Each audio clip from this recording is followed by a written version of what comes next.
Hey there, I'm Pete Townsend, and this is Money Never Sleeps. We look inside the minds of entrepreneurs and at the crossover of startups, enterprise, finance, technology, and life as we know it. Before we get started this week, just a quick heads up that if you're building in Web3, the next class of the Techstars Web3 Accelerator takes place in spring 2024, and applications are open now. As Web3 is global and borderless, so is Techstars Web3. Although most of the accelerator content is delivered virtually, the class meets up in person for a week at a time at the beginning, middle, and end of the 13-week program in different cities around the world. Jump on over to techstars.com/accelerators/web3 to apply. On the show this week, we've got Arry Yu. Hi, my name is Arry Yu, and I am the co-chair of the US Blockchain Coalition.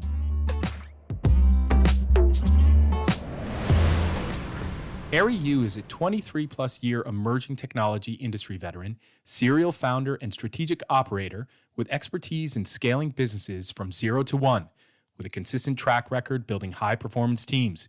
She is currently the executive director and co-founder of the US Blockchain Coalition and founding chair of the Cascadia Blockchain Council. Yu also works in venture capital as she serves as the managing director of Yellow Umbrella Ventures and venture partner with Startup Haven Fund.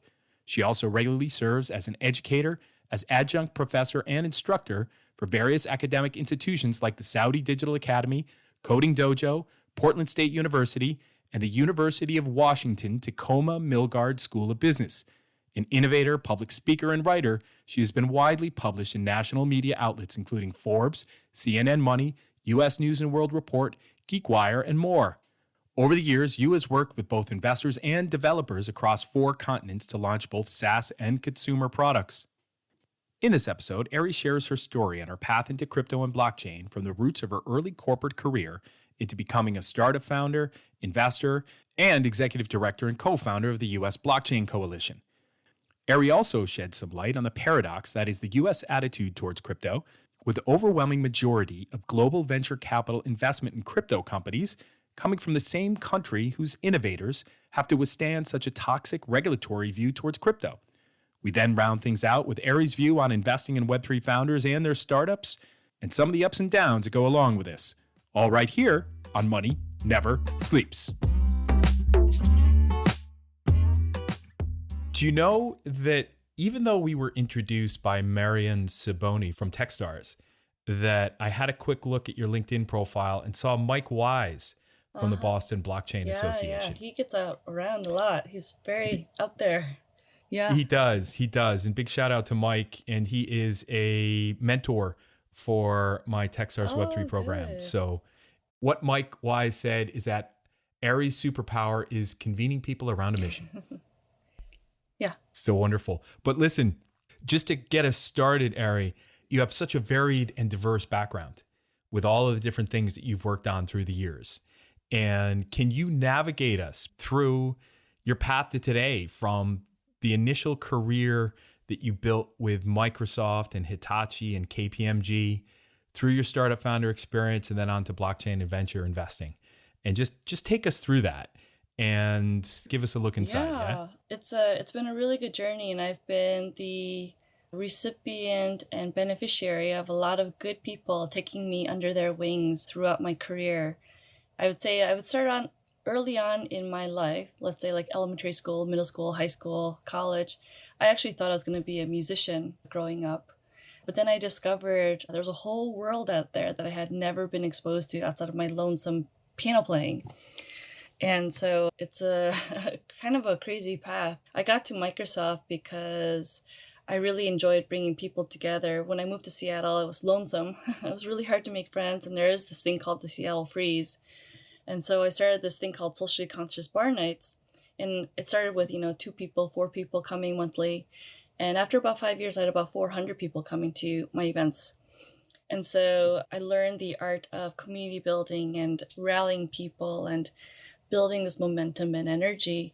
And in that, Microsoft, I started working with the marketing group and the sales group, doing these award programs and events for their top salespeople. And this may sound like very un-PC, and it probably wouldn't fly these days in 2023, but back in 2002, the general manager that I worked under came to me and he's like, "Hey, you're Asian. You can do math. I need an analyst. Do you want to be an analyst?" Okay. I was like, Yeah, sure. How hard could that be? Right? Why not? Well, Wow. Yeah, no, you couldn't get away with that no. anymore, could you? I'm not sure if you should have got away with that back then, or he should have got away with it back No, then. I mean, I had no business being an analyst in finance at Microsoft. I didn't know anything about reports Okay. or business intelligence or sales numbers or executive reporting. But here I was running reports for salespeople worldwide. I learned how to do Excel and pivot tables and Oracle cubes and things like that. It was the worst and hardest job of my entire life. There's nothing that's been harder. Worked my tail off, of course.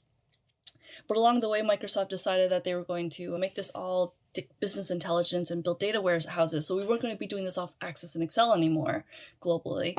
And so they hired in a consulting firm, and the consulting firm came in. They're like, "Oh, hey, Arry, do you know how do you know SQL?" I was like, "No." So they're like, "Do you want to learn?" Yeah. And Microsoft had decided that, all the finance guys were too old and too busy to do this. So they sent the youngin, the 22, 23-year-old to go work with the IT people. And that actually began my career that I've led to this day. I helped work with the consulting team. I learned SQL. I learned about databases and OLAP cubes. And then they tried to hire me out and bring me into their consulting firm. Well, when I was going to do that, I was like, I might as well interview at a handful of others.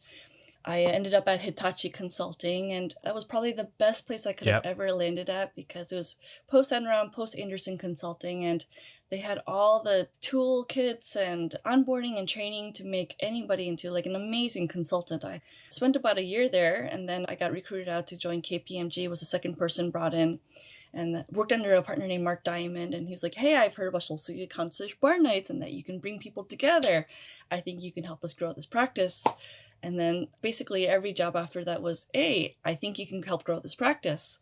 And so I joined Logic 2020 after that, helped them grow their practices, and then kind of got bored. I thought, okay, I know how to grow practices. I know how to grow teams. I understand this business intelligence thing. I understand marketing. I mean, I've done my tour of all the different businesses. And so I said, let me go and apply it. And so I showed up to a startup weekend, pitched an idea, just a random idea that had been mulling around for a while, came out first place, and I was like, oh, maybe this is a thing. This is my next step. So I quit my job and did the accelerator thing, went out of 500 startups in San Francisco. I was the first person to raise 8 months pregnant. It can be done.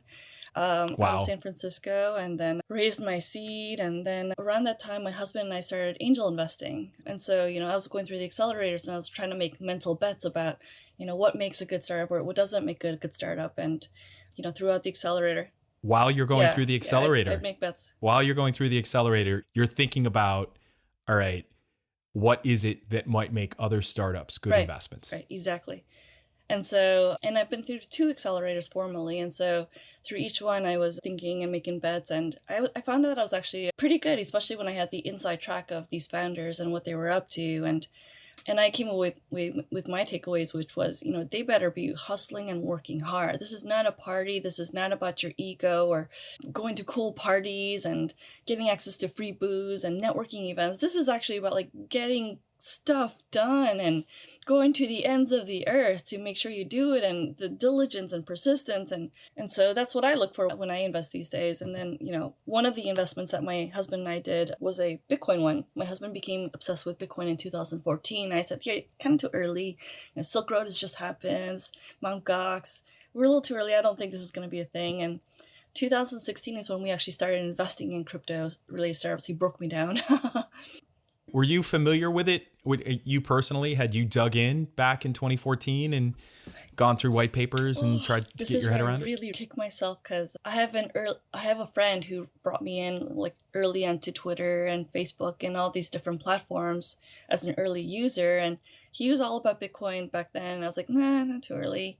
He was like, you should just buy like $100. I was like, nah, I don't have time.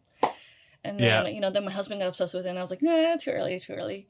And then, getting into it 2016, formally myself going, oh, darn, now looking back. But, c'est la vie, you get what you put into it. And the kind of is a lesson in just everyday life.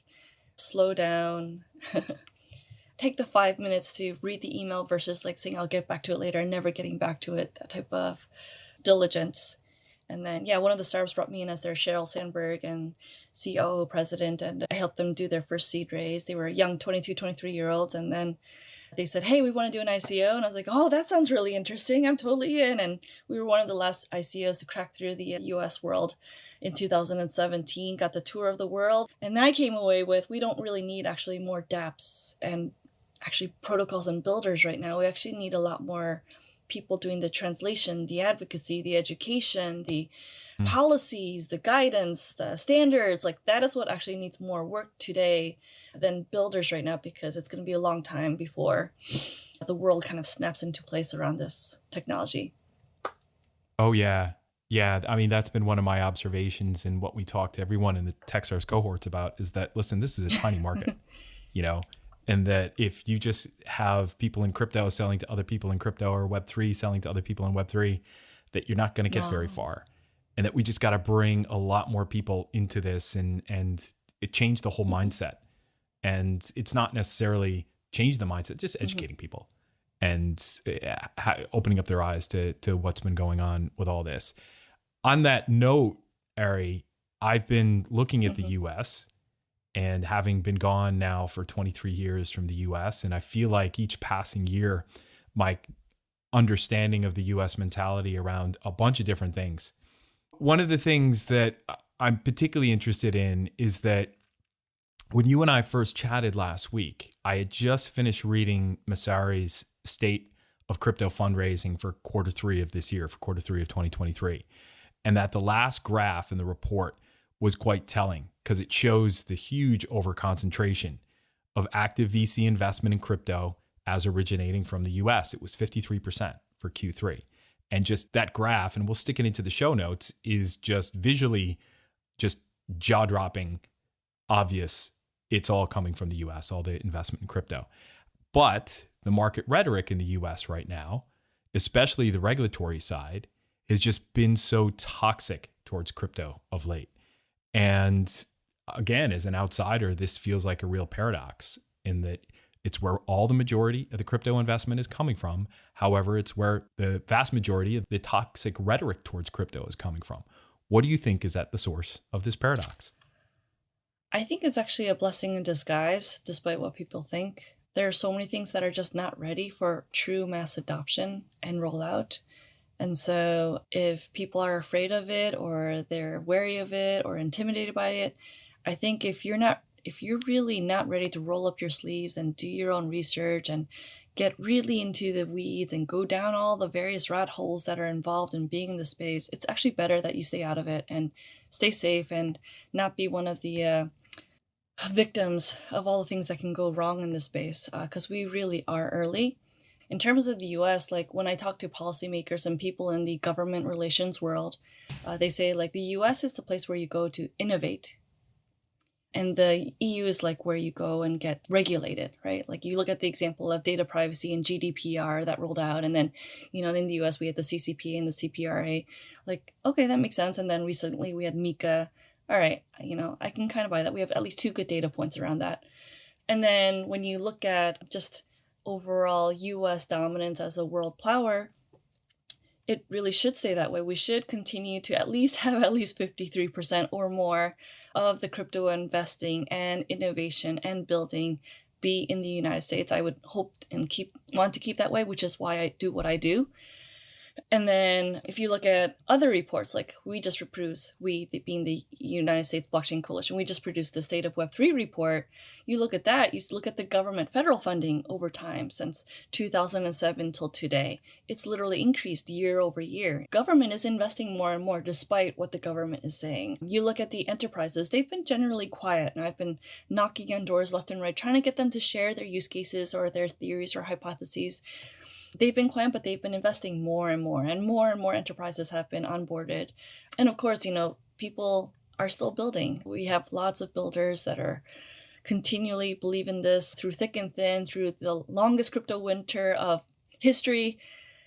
People are still building. And so I think it's noise from those that know that we are not ready for full-on mass adoption. It's noise for people that maybe haven't got in yet or are looking for the right time for various things I need to. I don't know the exact details, but I think it's a good thing, and it's also knowingly being supported by the media and our government and folks around for the right time, maybe a better time. Yeah, because I will commonly get asked about this as well, is that my mom and dad will ask me, they're like, should I go into crypto? And I'm like, no, it's not for you.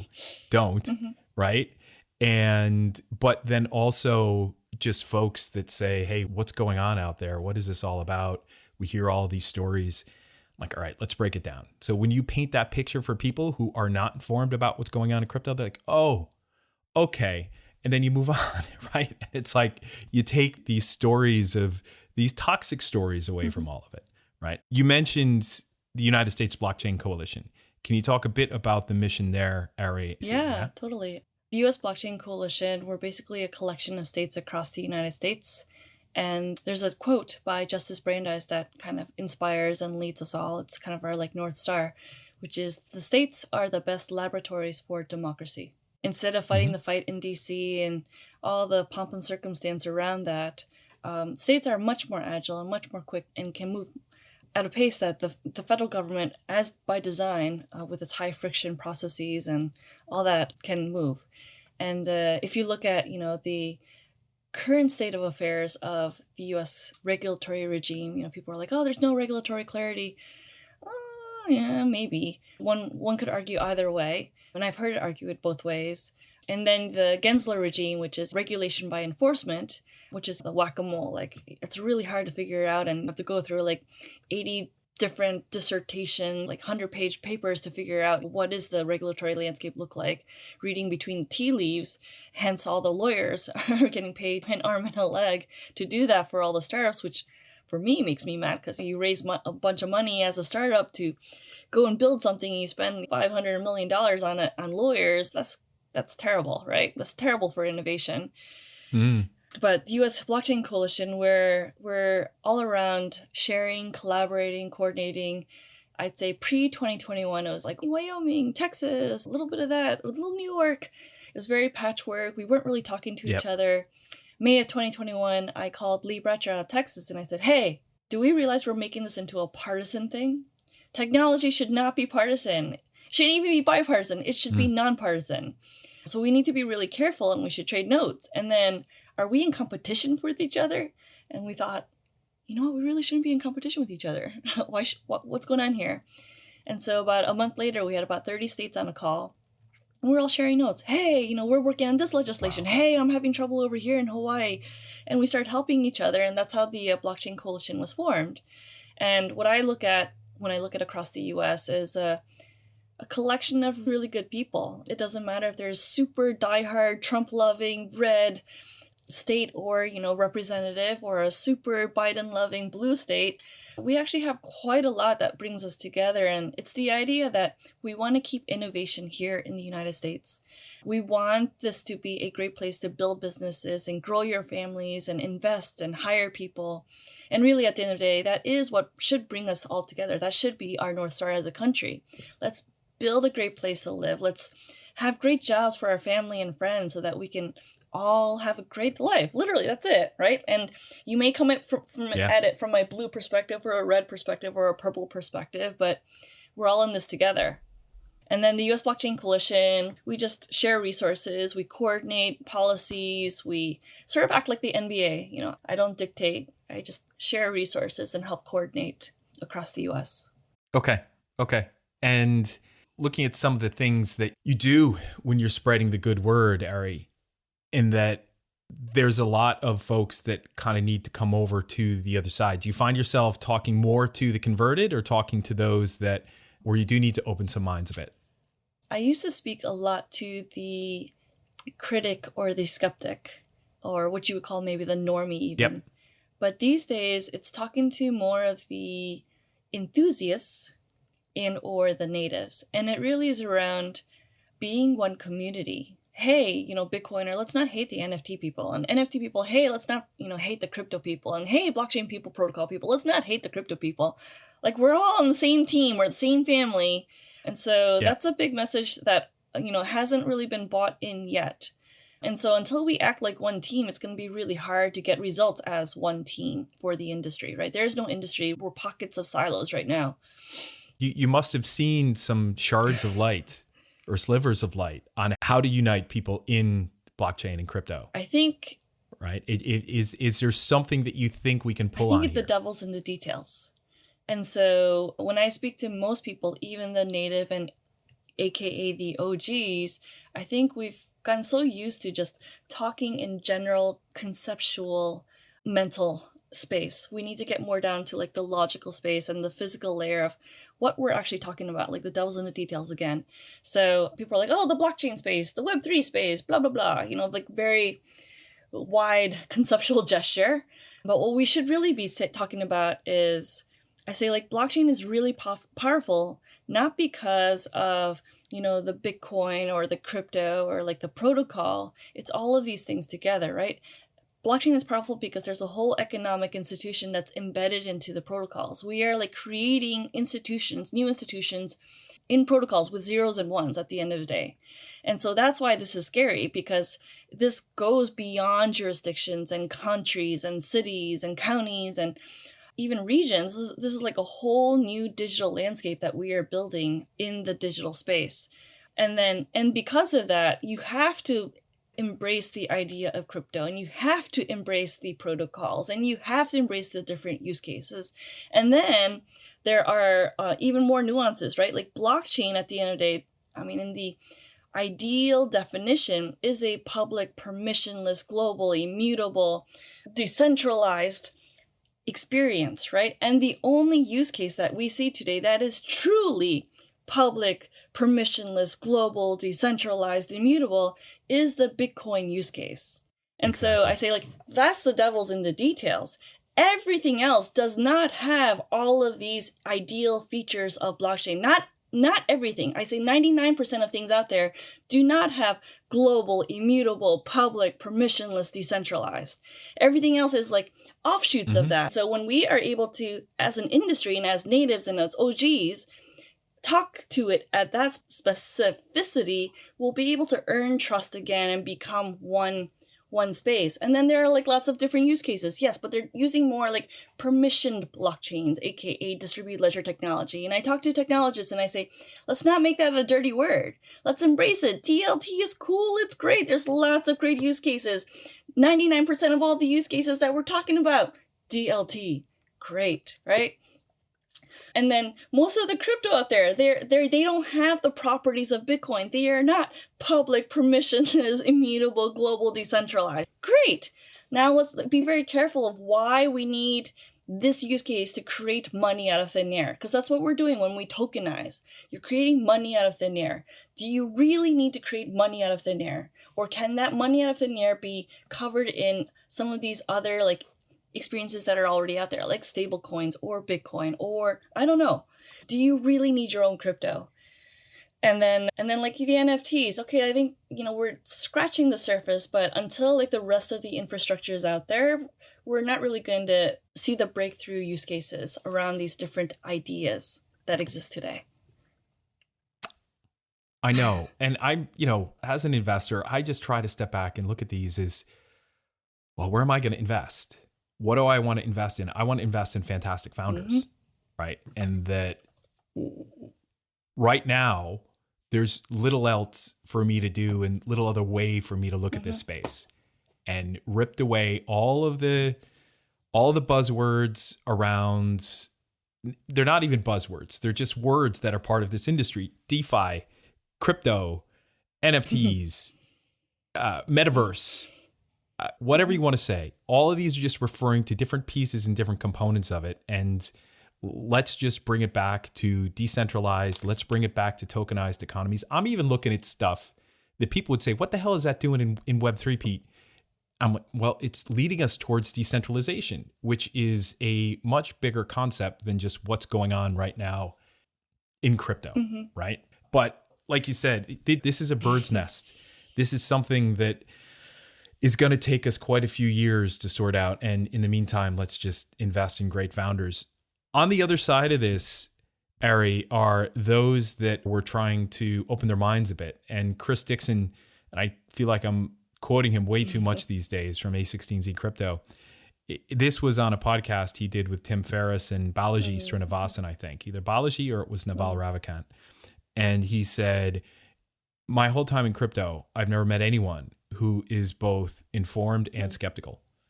And so it's that journey to inform people. What is it that you commonly might say to shine some light on things for people who are normies, as you said, who have not yet come to the other side of the river and seen the light in blockchain? No, not everyone needs to, it being, one important thing, like my mom and dad. But at the same time, for those that you're finding that could create some friction for you because they're uninformed, what is it that you might say to them to open their minds a bit? Usually what I like to talk about is just the conceptual journey of where we've come from and like how it applies logically to why we need something like this, whether it be like this specifically or something like this, right?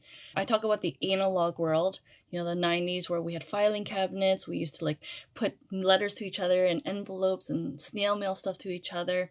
And then you go like to the digitization phase that we just went through, right? Like the late 90s till even today. We take these analog processes and we digitize them, like email. I can send you messages and we have all these filing cabinets everywhere, all over our desktops in these folders. Now also in the cloud, air quote, we have ways that we can communicate with each other and do all these sorts of like really cool, neat things digitally and also on mobile apps. But the infrastructure wasn't built for this, right? And that's why we have all these problems. Experian hack, Facebook hack, email phishing, scams, people getting pig butchered and attacked and DDoSed and blah, blah, blah. There are lots of problems because this digital infrastructure that we're using today wasn't natively designed to be digital.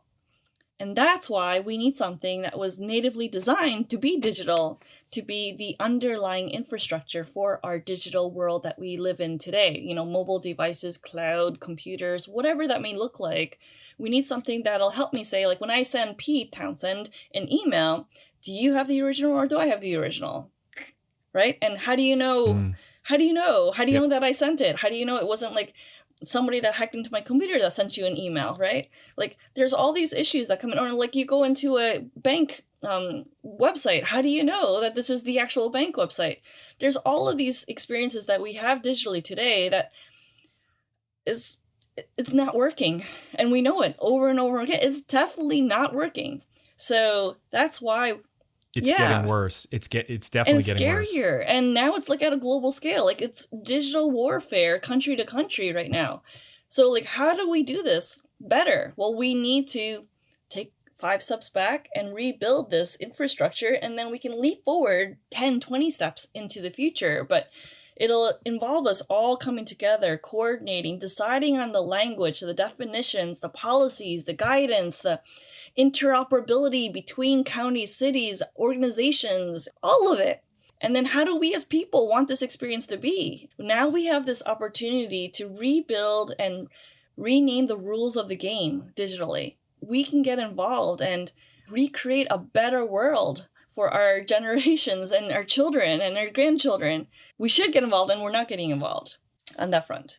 Yeah. Yeah, I know. And it's like just my level of, or the level of spamming and phishing that I get now has just gone through the roof. And I find myself getting an email, looking at it, saying, all right, let's look at the address. Let's look at who's it from. If it's anything suspicious whatsoever, and then separately go off through another browser to a website and see if it's legit. And if it's not, obviously delete it and get rid of it and make sure it's gone forever, because you don't know what's sitting there on an email server. So this is happening so much more these days. And I don't think that blockchain is a panacea to all, but if we move in the direction of a framework where this is, like you said, rebuilding the internet is effectively what we're doing. Because, and reminiscent of another person from A16Z, who the A is Andreessen, we're listening to him say repeatedly, like you said, when we first went on this trip with the internet, it wasn't built to move value around. It wasn't. And it's all been everything that we've seen over the last 25, 28 years on this journey has been a lot of bubblegum and Band-Aids to piece it all together. fintech, Yeah. right? Like fintech was just a wonderful big reskinning of traditional finance using some of the bubblegum and band-aids of the internet, right? But no, we do have a long way to go. But I can see what it's going to look like, and I know that you can too. So, and that's where the suffering is, right? It is, I know, and it's like Jesus. Come on, people. I don't even want to go down there. It's like you try to move so fast through everything, but no, it's crazy out there right now. Thinking about your investment approach, do you want to talk a little bit about what embodies all of that through Yellow Umbrella Ventures? Well, Yellow Umbrella Ventures is like our family investing entity.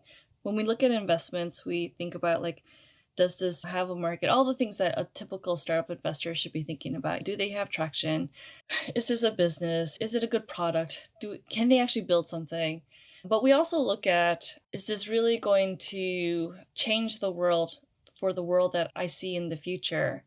And then I also look at the founders.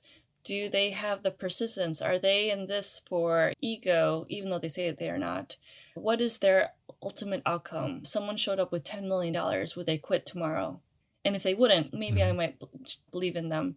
Do they have the diligence and persistence? Because one of the things I ask most founders is, can I see like your business model, or like, how are you tracking everything that's going on every day? Like, I want to see that Excel, and I want to see that giant freaking mess of a spreadsheet.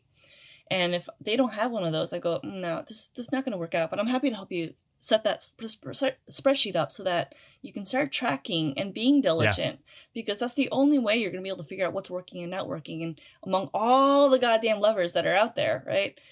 And then, especially in this air quote Web3 space, when I look at founders, I go, do they have all the ingredients or the capability to be the adult in the room? Whether it's with their startup or a room full of lawyers, because they're going to have a room full of lawyers. Are they able to be the adult in the room and command attention and respect? And I'd say like 90% of founders that I meet in this Web3 space, I say no. Like, I don't believe that you're going to be able to command attention and respect from all the lawyers and the accountants and the government people and the letters from the 3-letter agencies that are come your way eventually. Are you going to be able to command attention and respect? No. And then, are you going to be able to command attention and respect from adults that you may hire? Like, you want to be always hiring better than yourself, but are they going to respect you, or are they going to walk all over you? And so if those ingredients are not there, I can't buy, because you're not going to be able to command the attention. Because I went through that from my own experience, right? I joined the startup, and it was 23-year-olds, and they were getting walked upon, and kind of just, they're getting billed by their lawyers and accountants, and they're not doing their job. Like, they're just getting crappy output in terms of employment documents and like corporation documents, and just everything A through Z was a complete mess under the hood. And yes, maybe that's what a CEO should do. We are the janitors that go in to clean up, but no, not that's not a startup you want to invest in. Yeah, that's interesting, because I remember you talking about a few minutes back about while you were in those accelerator programs, taking notes and just paying attention to what you thought a good company looked like. And there's a ongoing discussion that I'm having with Hugh McGurr, who's the investment principal on the Web3 program with me, on where we look for guidance as investors. And I'm all about going a level before, right? And saying, let's look at the angel investors and see how they're doing things. How are they making decisions? What are their mental models? What are their frameworks? And he suggested to me, look one step ahead, look to the seed and Series A investors, and how are they doing things? What are their mental models? And I hear you talking about an interesting point about the adult in the room, in that when anyone that we look to bring into Techstars to run a program, that is one of the big things we ask is, can they command the room? Can they be the adult in the room? Can they be the one that's leading the conversation? Because they absolutely have to, and they need to command that respect. And that is a very interesting mental model to then apply back onto the founders and say, could I imagine this founder leading a Techstars program? Right? That is a good way to think about it. Go one level up. I'm always looking to perhaps go one level before to see if they have the foundational experience and expertise. I think it's probably a little bit of both. Well, that's a very interesting take, and it's one that I'm going to add to our 37-point due diligence questionnaire when we do a deep dive onto a founder. Can they command the room? Can they be the Right. adult in the room? Which And is a great point. also, it may not be the CEO, but hopefully is the CEO. Do they have the business savvy to understand like terms and conditions of employment agreements, of their corporation documents? Do they have the business savvy to know what's really going on, or are they just blindly following whatever? Because you need someone in the room to be kind of sharky shark and just making sure that, really, it's all about terms at the end of the day, right? It is. Can you send them off to an accelerator program to learn that? Business savvy? Yes, you can, but if the innate, integral, like intrinsic motivation to be that business savvy is not there, you can't teach it no matter how hard and how amazing your program is. And so you just have to see that glimpses of they have the business capability, but yeah, can they be savvy? And can they be groomed to be savvy? I gotcha. That makes sense. Anything that you've seen from all the companies that you've looked at that makes you think, geez, I wish this problem would be solved in crypto or blockchain, that you've seen come up time and time again and you wish that someone would solve it? So far, it's all around digital identity. I've seen lots of digital identity solutions, and we've talked about the trust over IP frameworks, and there's the Web3, the W3C and DIDs, and I haven't really seen a good thing that brings everything together and solves this idea of digital identity across borders, across organizations, across cities. I think that's something that's really important. And then there's the idea of DAOs. I think conceptually it makes a lot of sense, but when you apply it practically, it's still a mess. And we need something that allows us to coordinate as people and as jurisdictions and as organizations and as regimes more eloquently, and we just don't have a good way of doing that right now. And so it's just that patchwork of random working groups and people getting together, and are these the right people that are in these working groups in the first place, and do they even know what they're doing? I'd say 90% of them know. And so this is just a lot of burning hours and pomp and circumstance and resources being created that aren't really ready for showtime. Yeah, I know. And I've, seen tons of digital identity propositions. I've seen some people get quite close. Got a new iPhone a couple of weeks ago, and I'm going back through and cleaning up some old apps. And I see one that I thought would have become something that I hadn't looked at in a couple of years. And now it's dead. It's gone. Right. So I think Apple may get there first. And it's not decentralized. And that's a big thing. Right. So, but does the 8 billion people in the world right now, when they think about identity and digital identity, is it critically important to them for it to be decentralized? It will be important in the long run, but as of right now, I'm not sure. Right. But I would love to see that nailed as well. Anything that you've passed on where, we talked about Bitcoin back in 2014, but I think a bunch of us passed on Bitcoin in 2014. Yeah. So, and got into it a couple years later, but any investment of time or money that you've passed on that you're kicking yourself about? For a while, I was obsessed with Charles Hoskinson. I would chase him all around the world and meet him in Athens and Boston and Cayman Islands.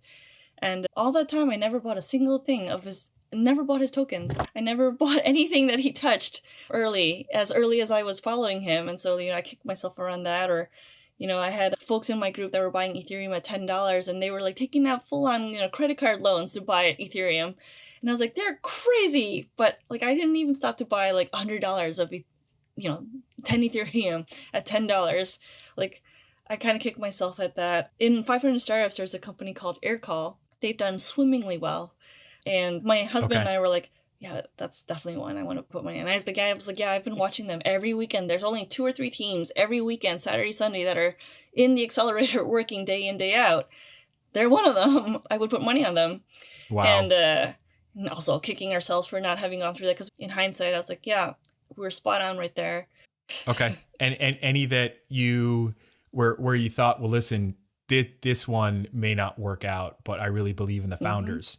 And you took a bet that you thought would be, hey, this is founder focused. I believe in this founder. I'm just gonna place a bet here. We placed a big bet in 2021, so we don't really know if it's going to work out or not yet. So like I can talk about that one, but yeah, other than like a very small amount, half a Bitcoin early on, not as early as we wanted, like that's probably the only one I can talk to where like we really believe in Bitcoin. And then we really believe in Protego Trust. So they were like one of the 3 OCC chartered federal crypto capable trust banks, institutional grade, that was approved in the past couple of years. They're the only one that was ever approved out of Washington State, and there have been no trust or banks approved in the last like 10, 15 years in Washington State alone. We're pretty hard to get things through on the banking and fintech side. And so made a bet on Protego Trust. And I really believe like once everything is out there, we need something like a Protego Trust out there, institutional grade trust company, not a Prime Trust, as you know, as Prime Trust has done, not a Paxos Trust or Anchorage Trust. Like we need something 100 times better. And that is Protego Trust. Even if that one doesn't survive, like something like that needs to exist in the future. It absolutely does. I know. And I'm looking for those crossover points as well myself. And I've seen a few come up already in the last couple of weeks that hopefully I can get those over the line as investments, but we'll see. Anything that you've, obviously, Arry, you've done so much so far. You've got a long way to go still. We all have a long way to go still, right? You've done so much so far in terms of this twisty, windy career journey that you've been on. And I know that you've picked up tons along the way and that you've got a magnifying glass to everything to try to pick out all of the incredibly important nooks and crannies and details that are going to be key for you and lessons and that you're going to be able to drive into the next thing. But along that way, have you developed your own earned secret, something that you know to be true that others commonly believe to be false? I think the idea of constantly iterating and improving yourself and building your own personal heuristics, constantly refining those. And so it's around like, who do I want to invest in relationship wise, right? Who am I going to meet with weekly or monthly or even quarterly? That circle of people is small. Who am I willing to share myself with? Who am I going to invest in? Who are people that are investable, whether it be a founder or even, a protege or an employee? I have models that I've been tweaking for decades plus on those. And so, I break those out every once in a while. And I think that really that's key, like putting your brain and heart together and just showing up over and over and speaking up. A lot of people are afraid to, air quotes, speak truth to power. But I think like that's also what makes me. A lot of people will invite me to their boards or have me as their like secret squirrel in their back pocket. Being able to separate personal heart with what needs to be said, despite, someone's feelings that might get hurt, is an important skill and power to have a seat at the tables and in various places. And I think that's something that I've been working on forever. I love it. When you put your mind and heart together, that trust is a big thing. And I heard a really interesting saying the other day that the world moves at the speed of trust, right? And that if you can build trust with somebody, that you can get things done pretty quickly. And that's one of my big things as well. Arry, listen, the last thing we ask everybody on this podcast is a question that goes something like this. What is one thing that people would not expect to know about you?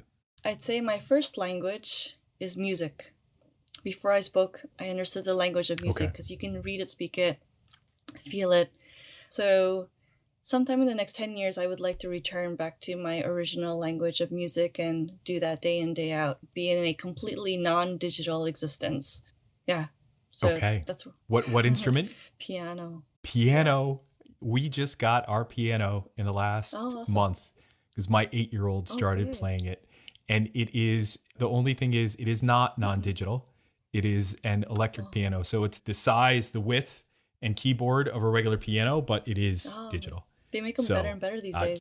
They are, and it's pretty good. And just to get him started, and all the kids are playing it, and they all started definitely reading music and playing the guitar. My two older ones play the guitar and are definitely read music. That was one skill that I never mastered. It was, can I put the numbers onto the saxophone and play the 1, 2, 3? But music is one of those things that is a universal language that can bring people from all walks of life onto the same page and the same, like, air quote, religious experience. Absolutely. And I get that as well from you, Arry, in terms of bringing people together. So it's music, but it's also the mind that can do that in the way that you treat people. So awesome. Well, listen, Arry, thanks so much for chatting with me today. Really appreciate it. This has been an awesome conversation, and I'm looking forward to talking to you again soon. Yeah, likewise. Thanks so much. That does it for this week, folks. Thanks to Arry Yu for opening up her mind to help us figure out why she does what she does. You can learn more about Arry and the US Blockchain Coalition on our website, moneyneversleeps.ie. If you like what you heard, please leave us a rating and or review on Apple Podcasts or Spotify, as it helps others to find the show. Thanks to Conan Brophy from Create Sound for mixing and editing this episode. Conan is an excellent media man to get in touch with when you're thinking about launching your own podcast. As for me, I'm an early-stage startup investor focused on where fintech meets crypto and crypto meets Web3, and I lead the Techstars Web3 Accelerator. There are plenty of links in the show notes on moneyneversleeps.ie on how to get in touch, so don't hesitate to reach out. Finally, till next time, thanks for listening. See ya!